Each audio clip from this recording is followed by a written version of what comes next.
Talking point 3 तो आपके FI से जुड़े हुए हैं। जी। क्या कोई खास बड़ी वजह है कल की बिकवाली की? पहला सवाल ये है, कल की एफआई की बिकवाली से कितना डरना है? ठीक है। तीसरा ये कि ये बिकवाली का जो मामला कल दिखा इतना बड़ा, ये सिर्फ एक ही दिन का है या और बेचेंगे? एक ही बार का है या बार बार बेचेंगे? ये सवाल अगला बड़ा है। अब किन लेवल्स के टूटने पर खतरा बढ़ सकता है और किन लेवल्स को पार करने पर मजबूती लौटेगी? और आखिर में जिस गिरावट में हम बार बार कहते हैं कि गिरावट आए तो इंतज़ार करिए, फिर उसके बाद खरीदिए, तो क्या कौन से शेयर सेक्टर ऐसे हैं जो आपको मौका देंगे खरीदारी करने का? ऑलराइट, इन सब पर हम करेंगे बातचीत। ठीक है सर। ये एफआईआईज है, इन्होंने ही जो कल काम किया, उस पर मेरे एक नहीं, दो नहीं, 3 पार्ट में सवाल है। तो सर सबसे पहले तो ये बताइए कितनी बिकवाली की है? बिकवाली काफ़ी बड़ी हुई है नेहा, और बड़ी 10,000 करोड़ के आसपास की बिकवाली किसी भी लिहाज से, कोई भी एंगल से आप देखें बड़ी ही मानी जाएगी। ये छोटी बिकवाली है नहीं जो कल कैश मार्केट में हुई है। कल कैश मार्केट के साथ इंडेक्स और स्टॉक फ्यूचर्स मिलाकर मैं हमेशा देखता हूं, क्योंकि वो बिकवाली आपको डायरेक्शनल बिकवाली नजर आती है। ये बिकवाली 16,000 करोड़ से ज़्यादा की होती हुई दिखी, क्योंकि 2784 करोड़ के इंडेक्स फ्यूचर्स बेचे हैं, 4,000 करोड़ से ज़्यादा के स्टॉक फ्यूचर्स बेचे हैं। तो कुल मिलाकर आपके लिए 18,000 करोड़ से ज़्यादा की, माफ़ कीजिएगा, 16,000 करोड़ से ज़्यादा की बिकवाली हो जाती है, जो कि किसी भी लिहाज से बहुत बड़ी बिकवाली है। करेक्ट। घरेलू फंड ने अपनी तरफ से दम लगाया है, 6,700 करोड़ के आसपास की खरीदारी की है, लेकिन 16 और 6,700 करोड़ में फ़र्क आप समझ सकते हैं, 10,000 करोड़ का वही है जो कैश मार्केट की बिकवाली का बड़ा दिख रहा है। 28 फरवरी के बाद ये कैश मार्केट की एफआई की सबसे बड़ी बिकवाली है। 28 फरवरी में 11,640 करोड़ के आसपास की बिकवाली की थी 28 फरवरी को। और वो बिकवाली ऐसा है नया कि उसमें एमएससीआई रीबैलेंसिंग का असर था, तो उसमें एडजस्टमेंट्स है। सो बिना एडजस्टमेंट के तो ये बहुत बड़ी बिकवाली, क्योंकि कल तो किसी तरह का कोई एडजस्टमेंट नहीं, किसी तरह की कोई ख़राब खबर नहीं, ऐसा भी नहीं कि कोई बहुत बुरी खबर आ गई हो या कोई इंडेक्स की रीबैलेंसिंग हो रही हो, कोई स्टॉक अंदर आ रहे हो, बाहर आ रहे हो। तो कल की बिकवाली वाकई में बिकवाली और बिना एडजस्टमेंट की तगड़ी बिकवाली है। तो सर क्या कारण क्या रहा? देखिए, ऐसा है कि सबसे आसान काम किसी पेशेंट पर है तो है पोस्टमार्टम करना। मरने के बाद बता दो चीर फाड़ करके ये क्यों मरा। अच्छा, जो वो अगर गलती से जो मरने वाला उस वजह से ना भी मरा हो तो भी वो खड़ा होकर बोल तो नहीं सकता कि नहीं तुमने मेरा पोस्टमार्टम गलत किया है, मैं इस वजह से नहीं मरा था। वैसे ही हाल है कि गिरने के बाद तो पता लगा लेना बड़ा आसान काम है, लेकिन ऑनेस्टली कल सुबह 9:15 बजे, 8 बजे, 8:30 बजे ये दिख ही नहीं रहा था कि इतना तेजी से गिर सकते हैं। हाँ, एक चीज़ बहुत क्लियर थी जो हम बार बार 2 दिन से कह रहे थे कि 24,900, 24,900, 24,900, 24,900 के नीचे इंट्राडे क्लोजिंग बेसिस पे आपका स्टॉप लॉस 2 दिन से ट्रिगर नहीं हो रहा था। राइट। वो होने पर आपको डिसिप्लिन इंट्राडे में इसलिए भी रखना जरूरी होता है कि कब बड़ा मूव देगा। हम कह भी रहे कि रेंज के बाहर एक बार बड़ा मूव आएगा जब भी आएगा, लेकिन कल का कल ही बड़ा मूव इतना बड़ा आ जाएगा ये अंदाज नहीं था, ऑनेस्टली नहीं था।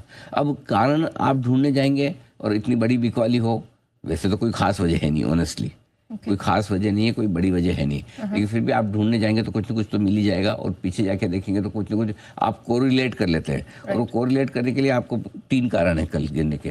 पहला, कल फिर से कोविड का डर वापस लौटता हुआ दिखा है। लोग कोविड की बातें कर रहे हैं, मास्क लगाइए, ये करिए, वो करिए। इधर बीच में हांगकांग सिंगापुर की भी बात चल रही थी। हांगकांग सिंगापुर वाले का तो डर नहीं है, लेकिन बाकी दुनिया में उनको लेके डर है। सो अब कितना सही है कितना गलत है। और अब मतलब ऑनेस्टली मुझे बताओ कि कुछ कुछ चीज़ें ऐसी ना जिसमें मार्केट का रिएक्शन ना आता है ना आना चाहिए। फॉर एग्जांपल रशिया यूक्रेन का युद्ध, for example Israel Hamas, for example Covid. मतलब जाने के बाद 3-4 बार इसने कोशिश कर ली फिर से आने की, आ नहीं पाया। तो ये सब चीज़ें चलती रहेगी, लेकिन चूंकि आप गिर गए तो गिरने के बाद आपको कुछ तो पता लगाना पड़ेगा ना कि भाई अब मैंने कह दिया कि आप इस पर रिसर्च करके लाओ, तो आप 3 कारण कोई ना कोई तो सर यही मिले। ये वैसा वाला हाल है पहला। दूसरा, जापान में बॉन्ड डील्स वापस से बढ़ गए, ऑल टाइम हाई पर चल रहे हैं जापान। अब जापान कब से हमारे लिए इतना इम्पोर्टेंट हो गया, उनकी ब्याज दरें बढ़ गई तो हम गिर जाए। मुझे जब मेरे 30-35 साल के करियर में मुझे याद नहीं आता, मतलब 2-4 बार से ज़्यादा कभी हम जापान की वजह से ऊपर नीचे हुए हों। कभी येन वेन का ट्रेड कुछ ऊपर नीचे हो जाए तो 1-2 दिन उसका असर रहता है। सो जापान ऐसे देखा जाए तो हमारे लिए लाइफ में कभी इंपॉर्टेंट है नहीं, लेकिन गिरा तो फिर ढूंढा भैया। अच्छा, ढूंढने का कारण भी कि इंटरनल तो हमें कोई ऐसा कारण मिल नहीं रहा कि भारत में कोई कारण ऐसा हो कि कहीं वापस से हमने लड़ाई की तैयारी तो नहीं कर ली पाकिस्तान के साथ में, या पाकिस्तान ने तो कुछ ऐसा नहीं कर लिया, वैसा भी कुछ नहीं हुआ।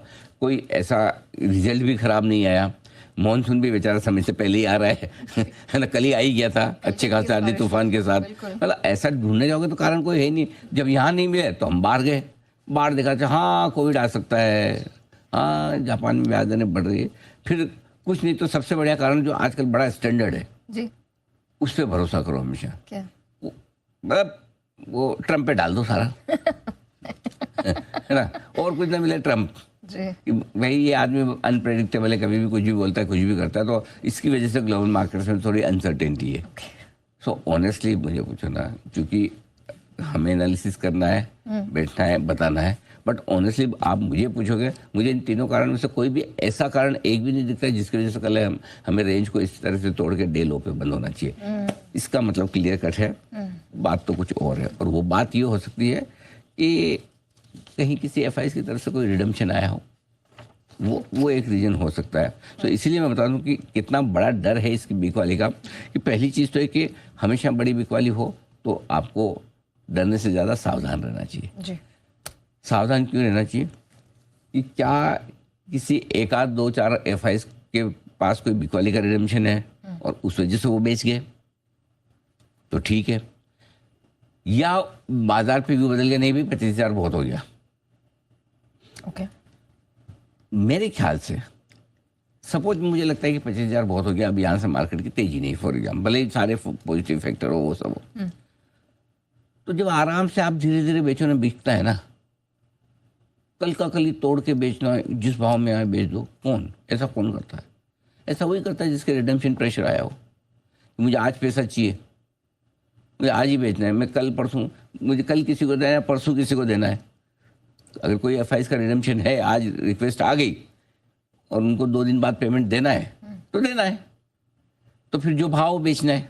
तो कोई बोले कि मुझे $1 बिलियन का रिडम्पशन आ गया तो क्या बड़ी बात है, 10,000 करोड़ या $2 बिलियन का आ गया तो क्या बड़ी बात है, बिकवाली हो सकती है। सो आई थिंक ये उस तरह की बिकवाली ज़्यादा है, बजाय इस पर कि एफआई का व्यू खराब हो गया भारत पे और लगता हो कि अब इंडिया की तेजी खत्म हो गई। ऐसा तो कोई कारण न हमारे यहाँ दिखा न बाहर दिखा। करेक्ट, मेरा ये समझना है कि एफआई की बिकवाली का आंकड़ा, अब ऐसी सिचुएशन में हम क्या करें? ऑनेस्टली वो वैसे ही हाल है, जंगल में जब शेर आ जाए और आप सामने हो तो आप करोगी क्या? जो करना है शेर को ही करना है। आप तो ज़्यादा से ज़्यादा जितना भाग सकते हो, मैं तो बोलता हूँ ज़्यादा भागना भी चाहिए, भाग के थक के भी क्या फायदा जब खाना ही है उसको तो ठीक है। वैसे ही हाल हमारा भी है, जब ये एफआई वाला शेर आया है बेच रहे हैं तो हम क्या कर सकते? कुछ नहीं कर सकते, खड़े रहो, देखो, इसकी मर्जी होगी तो मारेगा, नहीं मर्जी होगी तो छोड़ के निकल जाएगा, बोला आज पेट भरा हुआ नहीं खाऊंगा। सो 1-2 दिन देखिए कि रेगुलर सेलिंग होती है क्या। अगर किसी एफआई का रिडम्पशन प्रेशर था, उस वजह से उन्होंने बेचा, तो 1-2 दिन में समझ आ जाएगा। और अगर किसी का व्यू बदल गया ज़्यादातर एफआई का कि नहीं बहुत हो गया, 25,000 से ज़्यादा इंडिया रिजर्व नहीं करते, इतनी तेजी बनती नहीं है, तो फिर ठीक है, वो भी पता चलेगा। तो पता